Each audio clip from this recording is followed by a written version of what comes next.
Hello everyone, welcome back to the channel. Going over W58 swapping your Cressida or your Celica Supra. This information can also be applied to W58 or a W series transmission swap into some Lexuses, SC, IS, pretty much anything with a 2J that you want to run a W58 on, or 1UZ you want to run a W58 on, or other W series transmissions. So I'll be covering mostly everything you need to swap a W58 or a W series transmission into any of these cars, mostly 5M and 7M cars, because that's what I've experienced on with this car. So let's start off with, where do you get a W58 or W series transmission, because multiple can bolt up. I got mine about an hour and a half away from me up in Washington, and it cost me about $250, I want to say, and that came with the bell housing, pretty much everything you need, flywheel, all the hardware, everything. About 250 bucks, I'd say, and an hour and a half worth of gas. But you can find them in local pick and pulls. From mostly in pick and pulls, you're gonna find them in Celica Supras. That's mostly where you're going to get your W58s from. Some, if you're lucky, you can find a Mark III Supra, non-turboed, that has a W58. Kind of harder to come upon now, but if you find one, good on you. So the W58 transmission came in Celica Supras, Cressidas, rarely, and Supras, Mark III Supras, from 1982 to 1989. And if you pull a W58 out of a Mark III Supra, you want it to be a non-turboed engine. And you don't want a 7M GTE transmission. Wrong bell housing, wrong flywheel. It will not bolt up to your 5M engine or your 7M engine like this. Your non-turboed 7Ms. But if you can find an R154, definitely keep it around. These engines also came in the SC300 and the Soarer, but most likely, if you're in America at least, you're probably not going to get it from those cars. You're more likely to find it from a Celica Supra or just someone reselling it. So you have two types of W58s. You have the aluminum core and the steel core or sandwich plate. The steel core is supposedly stronger.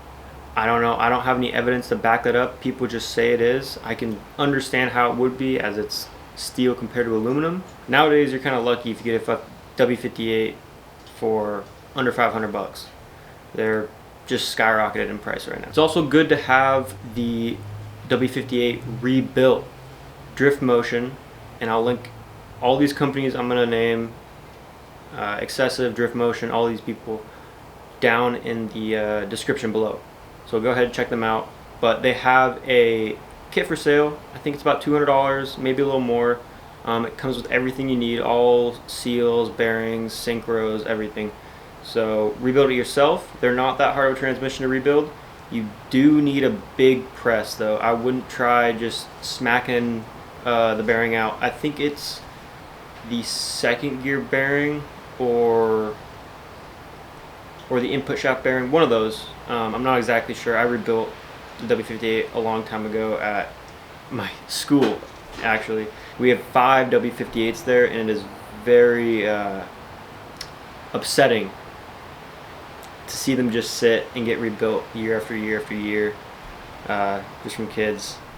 But I tried buying them. They wouldn't sell them to me. So, and the things you want to check for when you are purchasing a W58, obviously you want to go into all gears, unless you have some type of agreement beforehand and you're getting it rebuilt anyways. You also want to check for input shaft wiggle. Just simply put your hand on the input shaft, wiggle it around, see if there's any slop or any crunch when you turn it. You want to put it into gear. When you turn the input shaft, the output shaft should spin. Obviously in different gears it'll be way different gear ratios, so it might spin at different speeds, but that's fine. As long as it spins when you turn the input shaft and it's non-neutral, you should be good to go. You can also drain the fluid. Look at the fluid. When I drained mine, it was glitter everywhere. It was like a bomb went off inside that thing. And And I also found a little C-clip in there. Still haven't found where it's from when I took it apart, but the transmission's been holding. So now we're going to talk about the bell housing. The bell housing for a W58 on a 7M and a 5M are going to be the exact same. No differences, at least anything noticeable. They bolt right up, both are the same. You might find some 22RE ones, but you can swap the bell housing in and out. There's JZ bell housings. Those won't mount up to a W50 or a 5M or a 7M. I'm not exactly sure about the 7M GTE. They might share a bell housing with the JZ motors, but I'm not exactly sure, so don't quote me on that. You also want the non-turbo bell housing if you're putting it on a 5M or a 7M GE. There's also a ton of aftermarket bell housings available too. From 1UZs to JZs, pretty much anything Toyota, you'll find a bell housing, an aftermarket bell housing for it. So moving on to hardware for the bell housing. You can't use the same hardware from the automatic bell housing on your manual. The manual bell housing is about an inch to a half longer. So you need to go to your hardware store, wherever, pick up however many bolts you need for the bell housing, or if you got them with, there you go. But you cannot use the automatic bell housing bolts on a W58. They're not the same. The bell housing mating surface is longer, so you can't use those bolts. So next is shifter location. There's two types of mounts for the W58. There's the tripod and the direct on the transmission mount. You want the direct on the transmission. You can't run a tripod mount. I think those are only for Lexus, pretty much, if you're going to be running a tripod. So for Cressidas, Mark III Supras, and Mark II Supras or Celica Supras, you're going to want a direct on the transmission, shifter housing and linkage and everything like that. You don't want the tripod. So when putting a Mark II W58 Celica Supra transmission into something like a Cressida, either X7 or X8, you can get away with using the Mark II shifter location. It will be more forward on the transmission, closer to the bell housing. I think it's about just a couple inches. It'll fit in the transmission tunnel and up in that shifter hole in the floor. You might have to trim it forward a little bit, and you have a possibility, if you aren't running a short shifter, to pretty much punch your radio. Excessive sells aftermarket shifter extensions. That's what I have on this car.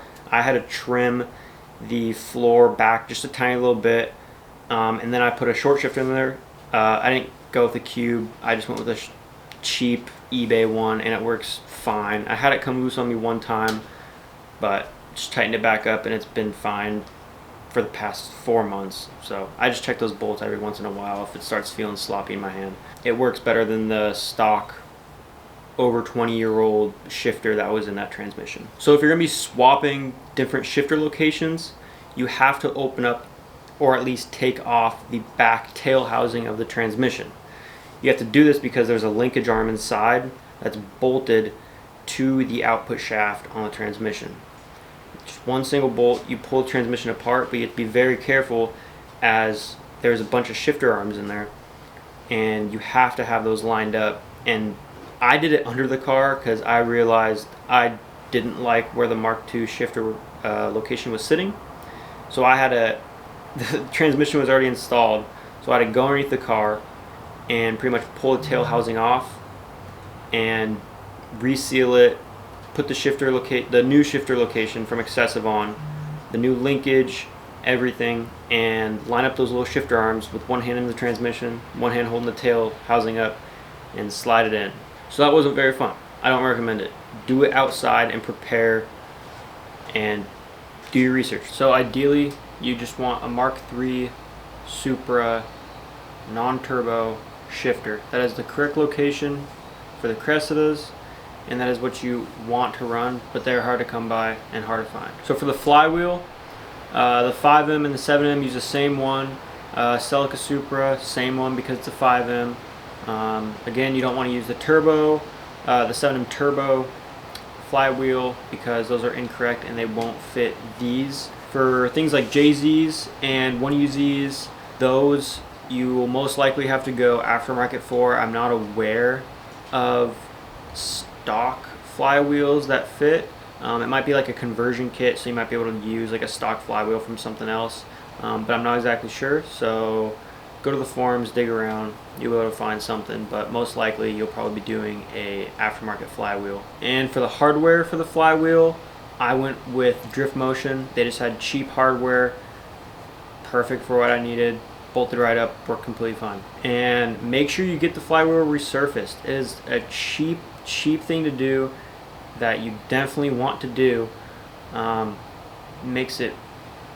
It's just like machining a block. Like, it's just something you should do if you have it out of the car, and it's just very worth it. Mine was like 25 bucks. It's nothing. Very worth it. So for the pressure plate and the clutch and throw-up bearing, pilot bearing, you can all get those in a kit for the 5M and 7M from Exedy. That's where I bought it from. I'll have all these things linked down in the bio. Drift Motion, Excessive, Exedy, all linked in the bio, so go check them out. So for the right hardware for the pressure plate and clutch to bolt to the flywheel, I got mine with my transmission, but you can still buy them new from Toyota. I'm 99% positive. I looked it up before this video. But yeah, just do your research. Again, snoop around, you'll be able to find something, or go to a local hardware store and get the right grade. So moving on to the clutch pedal, the line, the master, and the slave. I use an Excessive clutch pedal. You can use an 886 clutch pedal. They bolt right to the flywall. I haven't used it personally, so I don't know exactly if it's perfect fitment, but from what I've heard and from other people that have done it, they say it is perfect. Mark II, pretty sure you can use that as well, as it's pretty much the same car, just in a sport platform. Mark III is a couple millimeters off. For the clutch pedal, you have to just slot out the holes in the firewall just a little bit, but it should bolt right in after that. So my clutch pedal came with a master from Excessive, so that was done. And then I got a threaded stainless line from them as well. It works perfect, doesn't leak, anything like that. Slave I just bought for like 15 bucks online from some company. I don't exactly know where, but they're still super available. Just buy it for a Mark II or Mark III, W58. Non-turbo, and you'll be completely fine. So for the drive shaft, I personally went with a one-piece drive shaft, completely new. I tried reusing my two-piece. That didn't work out. I tried getting extended, but it was weeks out, and I ended up being told anyway because they couldn't rebuild it. There was some rust on it, and the U-joints from Toyota aren't serviceable, so they couldn't really do anything there. Pretty sure, if I remember off the top of my head, it's about 56 inches. I want to say something like that, maybe shorter. I don't exactly remember. Sounds a little long to me, but I don't remember exactly. Just go under, measure. You can have the car jacked up while you measure it, because the independent rear suspension is completely fine. You won't get any sag or anything like that. What you can do, which is getting harder to find as well, is take the front of a Mark III Supra drive shaft and bolt it to the rear of your automatic Cressida X8 or X7 drive shaft, or Mark II. If you're swapping W58 into a Mark II, you can put the Mark III front drive shaft on the front of your automatic Mark II drive shaft. I went with a one piece just for serviceability. And for future plans, I plan on putting a 2J in this thing at some point. I actually went and looked at one today in the junkyard, and it was just thrashed, and harness was cut, and it was all messed up. So I ended up buying it or pulling it. But that's pretty much what I'm going for, because I can replace that flange at the front, have it cut down, rebalanced, extended, rebalanced, whatever I want to do. It just made sense in the long run. But with a one-piece drive shaft, you do have to keep in mind with these cars, not the X8s, but with these X7s, you pretty much have to drop the diff to get the one-piece drive shaft in, just because of how the rear subframe is. There's a big old hole in the middle, and it's solid all the way around, and then it goes to the differential in the back, and you just can't. You got to drop either the rear suspension, everything, like the whole rear subframe, or pull the diff out. which are honestly equally as hard as each other. But it's not terrible. These aren't too terrible to work on. But keep that in mind, if you do go one piece, you will have to deal with that. So for the neutral start switch and the reverse lights, I didn't put the reverse lights on this thing because I just don't care that much. The neutral start switch, obviously I didn't put like an actual switch at my clutch pedal. I just wired it so I can start it in gear, and obviously it won't, it'll just fucking die on me. But I can start it with the clutch in gear, or just in neutral with the clutch out, and it'll be completely fine. I'll throw a diagram up on screen somewhere that pretty much explains how to do the pigtail. It's super easy. You literally just cut a wire and splice them to each other, and then plug the connector back in. For the speedometer cable, I used the same speedometer cable that's on my car. All I did was I took the elbow off the automatic transmission, put it on the W58. Well, I took the sharp turn one off the W58, then I put the sweeping elbow, looks like a J, put that on this car, and then the speedometer just threaded right in, and it works completely fine. I get a little like wobble as I'm going up, but I think I just need to re-grease it and just service it a little bit, but it works completely fine. So just remember that if you're swapping this transmission, use the automatic elbow that comes off, not the one that comes on his car, because I wasn't able to use that. It just didn't reach. And some things you obviously don't need to do. You don't need to remove your engine to put this transmission in. You can do it all underneath the car, and just with some long extensions on top. The starter bolts are a pain to get to. You don't need a different starter. You can use your automatic starter. It's a super easy thing to do as long as you can find the parts. Finding the parts is 99% of the struggle with this swap, at least nowadays, and just spending the money nowadays. Like, you're gonna pay, people are asking $1,000 for a W58, which is ridiculous, but I understand it at the same time. These cars are getting rarer and more sought after in a sense. Stay on Facebook Marketplace every day, stay on Craigslist every day. That's how I got mine. And you might have to drive a little bit, but it is what it is. So just some stuff for the end of the video. I'm not sponsored by any of these companies. I wish I was. I would be happy to take a sponsorship, but Drift Motion, Excessive is local to me. I like using them. They're a local company. They're super cool guys. I can drive out there and pick up parts. So support these companies. XD is they're a bigger company, but they got parts for all these old cars. So all those companies will be down in the description below. Head down there, get your parts from them. Super friendly, super helpful people. And swapping the manual in isn't as hard as it seems. You're not going to be bashing in the tunnel. You're not going to be doing all these things. And it makes at least this car, it made it so much more fun. And apparently you gain about 15% more power to the wheels than you do from an automatic. That's at least what my teacher told me at my school.